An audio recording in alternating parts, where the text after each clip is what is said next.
ሰላም ሰላም ወዳጆቼ እንዴት ናችሁልኝ?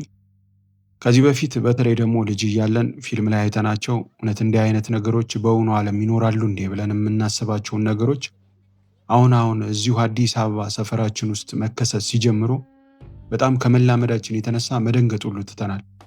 ዛሬ የሚያዘጋጀውላችሁ ታሪክ እዚህ አዲስ አበባ ከቀናት በፊት የተከሰተ የወንጀል ታሪክ ነው።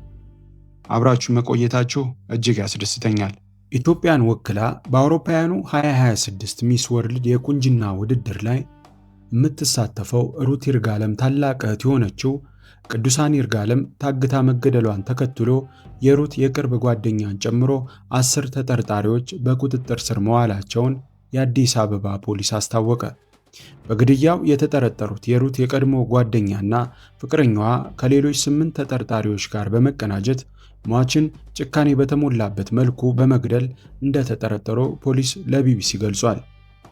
ግድያው የተፈጸመው የሟች እህት ሩት በመጪው ነሐሴ ወር መጀመሪያ ላይ በቪየትናም መካሄድ በሚጀምረው ሚስ ወርልድ 2026 ላይ ለመሳተፍ ዝግጅት እያደረገች ባለችበት ወቅት ነው። የአገሯን ባህል ይበልጥ እንድትረዳና እንድታስተዋውቅ በተለያዩ የአገሪቱ ክፍሎች ላለፉት 3 ወራት ያህል ጉብኝት እያደረገች የነበረችው ሩት በአርባ ምንጭ ከተማ ቆይታ እያደረገች እያለ ነው እህቷ መታገቷን የሰማችው። የአዲስ አበባ ፖሊስ ዋና ጠቅላይ መምሪያ የህዝብ ግንኙነት ኃላፊ ኮማንደር ቶማስ እሸቴ ተጠርጣሪዎቹ ግድያውን የፈጸሙት ገንዘብ ለመቀበል በማሰብ መሆኑን በሰጡት ቃል እንዳመኑ አስረድተዋል። የገንዘብ ችግር አለብን፣ ያንን የገንዘብ ችግር ለማቃለል ይህንን ወንጀል ፈጽመናል በማለት ተጠርጣሪዎቹ ለፖሊስ በሰጡት ቃል ማስረዳታቸውን ኮማንደሩ ገልጸዋል። ተጠርጣሪዎቹ ታጋቿን ለማስለቀቅ ከቤተሰቦቿ 2.5 ሚሊዮን ብር ጠይቀው እንደነበር ፖሊስ አስታውቋል። ገንዘቡን ለመቀበል የተለያዩ ድርድሮችን ሲያደርጉና ገንዘቡን የሚቀበሉላቸውንም ሰዎች ሲልኩ እንደነበርም ተገልጿል። በአዲስ አበባ ፖሊስ መረጃ መሰረት ተጠርጣሪዎቹ ቅዱሳንን ካገቱበት ኮዬ ፈጬ ከሚገኘው ኮንዶሚኒየም ሌላ ቤት በመከራየት አዘዋውረዋል።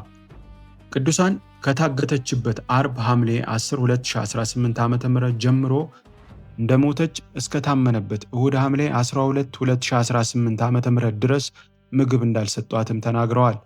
ተጠርጣሪዎቹ ቅዱሳን ላይ ግድያ ከፈጸሙባት በኋላ ለቤተሰቦቿ ደውለው ገንዘብ መጠየቃቸውን የምርመራ ሂደቱ ማሳየቱን ኮማንደር ቶማስ ገልጸዋል። ጉዳዩን በቅርበት እየተከታተሉ የሚገኙት አቶ አበባው እንዳሉት ግድያው እሁድ ዕለት የተፈጸመ ሲሆን አጋቾቹ ግን ሰኞ ዕለት እሷን በሕይወት ለማስለቀቅ በሚል ከቤተሰቧ ገንዘብ መጠየቃቸውን ቀጥለው ነበር። የሩት የቀድሞ ጓደኛና ፍቅረኛዋ ቅዱሳንን በግፍ ለመግደል የወሰኑበት ዋና ምክንያት ካየችሽ ስለምታውቅሽ ልታስይዘን ትችላለች ብለው በመስጋት እንደሆነ ያስረዳሉ።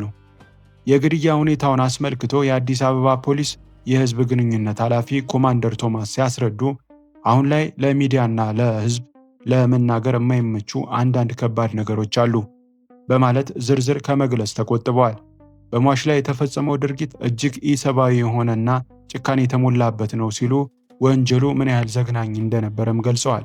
ይህንን አሰቃቂ ድርጊት በቀጥታ ፈጽመዋል ተብለው ከተጠረጠሩት የሩት የቀድሞ የቅርብ ጓደኛና ፍቅረኛዋ በተጨማሪ ከጉዳዩ ጋር በቀጥታም ሆነ በተዘዋዋሪ መንገድ ግንኙነት አላቸው ተብለው የተጠረጠሩ 8 ሰዎች በቁጥጥር ስር ውለው ምርመራ እየተደረገባቸው እንደሚገኝ ፖሊስ አሳውቋል። በሚስ ወርልድ 2026 ውድድር ላይ አገሯን የምትወክለው የሟች እህት ሩት ይርጋለም በእህቷ ሞት ምክንያት በከባድ ሐዘን ውስጥ እንደምትገኝ የሚስ ወርልድ ኢትዮጵያ አዘጋጆች ተወካይ አቶ አበባው ተናግረዋል። ሩት በመጪው ነሐሴ 3 2018 ዓ.ም በሚጀመረውና ከ170 በላይ ሀገራት በሚሳተፉበት ውድድር ላይ ለመሳተፍ ወደ ቪየትናም እንደምታቀና ተገልጿል። ዕድሜዋ 30 የነበረው ሟች ቅዱሳን ይርጋለም የልብስ ዲዛይነር ስትሆን በተጓዳኝም የተለያዩ የጌጣጌጥ ሥራዎችን ትሸጥ ነበር። ተጠርጣሪዎቹ ድርጊቱን ስለመፈጸማቸው በሰጡት ቃል እንዳመኑ የተናገሩት ኮማንደር ቶማስ ወንጀሉን በየትኛው ቦታና በምን አይነት መንገድ እንደፈጸሙት እማኞች ባሉበት ቦታው ድረስ መርተው በመውሰድ ማሳየታቸውን አስረድተዋል።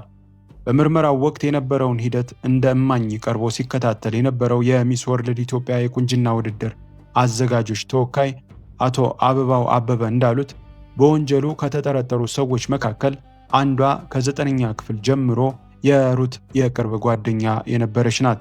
ሩት ከተጠርጣሪዋ ጋር በጊዜ ሂደት ጓደኝነታቸው እየጠበቀ በመምጣቱ እንደ ቤተሰብ በመቀራረብ ጭምር ይተዋወቁና ይጠያየቁም እንደነበር አቶ አበባው ያብራራሉ። ነገር ግን ከባለፈው 1 ዓመት ወዲህ በመካከላቸው በተፈጠሩ የተለያዩ አለመግባባቶች ምክንያት ግንኙነታቸውን አቋርጠውና ተራርቀው እንደነበር ተናግረዋል። አቶ አበባው እንደሚያብራሩት አርብ ሐምሌ 10 2018 ዓ.ም የሩት የቀድሞ ጓደኛ ማንነቷን ደብቃና በሌላ ሰው ስም በመጠቀም ለቅዱሳን ደውላለች። ደዋያ 2 ወር ያለፈውን የሩትን ልደት ሰርፕራይዝ ለማድረግ እንዳሰበችና ሟች የምትሸጣቸውን ጌጣጌጦች መግዛት እንደምትፈልግ ገልጻ እንደቀጠረቻት ይናገራሉ። ቅዱሳንም ጉዳዩን በማመን አርብ ረፋድ አካባቢ ሜክሲኮ በሚገኝ ጭማቂ ቤት የተገኘች ሲሆን በቦታው ስትደርስ ግን የቀጠራት ሰው በሌላ ስም የደወለችው የእህቷ የቀድሞ ጓደኛ መሆኗን መመልከቷን አስረድተዋል። አቶ አበባው እንዳሉት ተጠርጣሪዋ ከዚህ ቀደም አስቀይሜያችሁ ስለነበረ እውነቴን ብነግርሽ አትመጭም ብዬ በማሰብ ነው በሌላ ሰው ስም የደወልኩልሽ ብላልታለች።